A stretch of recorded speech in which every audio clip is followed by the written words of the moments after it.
Hello kawan, bagi korang tengok macam mana sambung recovery machine.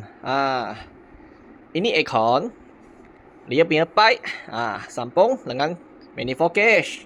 Okey, sambung nanti buka ini. Buka ini kena tutup lah. Okey. Jika dia ada dua, baru sambung dua lah. Okey, tapi sini tak ada, ini tak payah sambung, tutup dulu. Okey.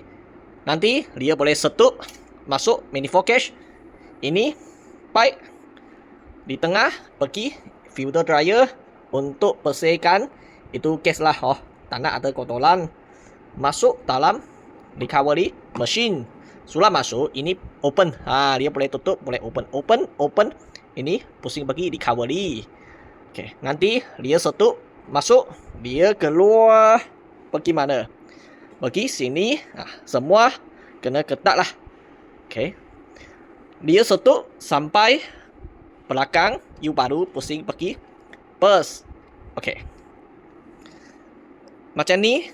Jika you nak tahu dia berapa berat, kena letak itu charging scale lah, itu timbang berat punya. Okey, jadi sangat senang kan jika anda sudah belajar. Boleh like, komen dan share.